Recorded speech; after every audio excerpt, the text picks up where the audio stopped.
Good morning mga peeps! Magluluto ako ngayon ng ulam namin.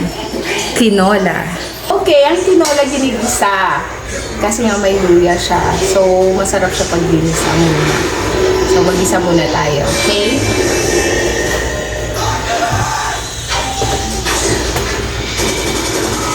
Konting oil lang. Kasi nag-oil naman yung skin ng manok. Natin yung bawang at sibuyas at saka yung luya.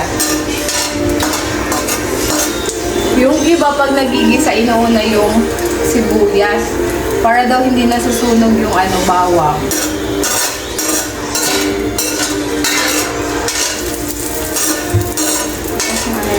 Natin yung sibuyas. Lagyan na rin natin yung luya. Mas masarap ito pag madaming luya. Kaso konti na lang yung luya dito sa bawang.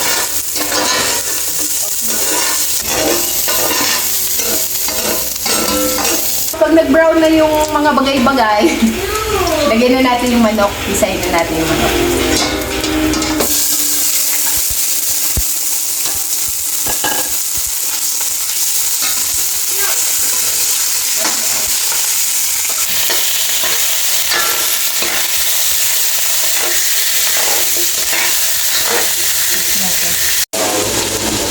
Tapos, pag nag-golden brown na yung chicken, lagay na natin yung sabaw. Ayun, tubig.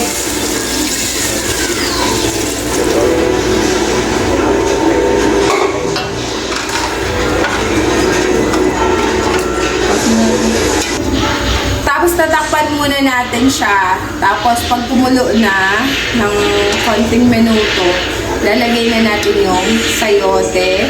Tapos pag luto na siya, lalagay naman natin tong dahon ng sili.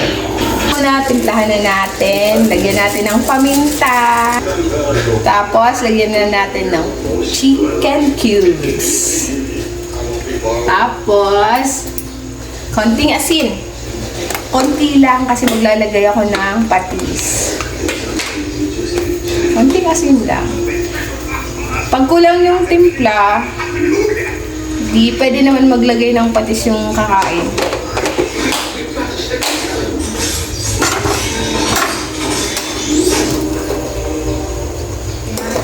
Tunawin muna natin yung chicken cubes.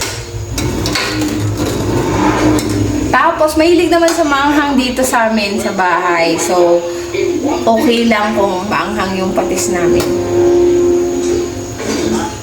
Ito, nakakapasarap pa ito na patis.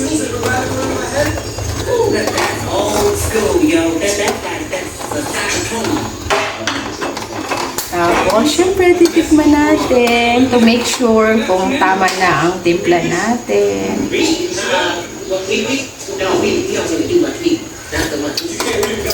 Ayan, sakto lang. Tapos, lagyan na natin ang ating sayote.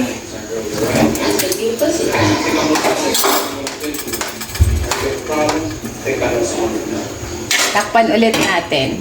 Palambutin natin yung sayote. Lalagay na natin yung dahon ng sili.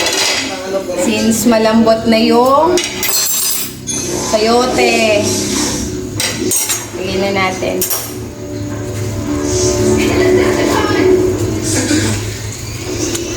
Luto na to. Okay. So, here's our tinola. Thank you for watching.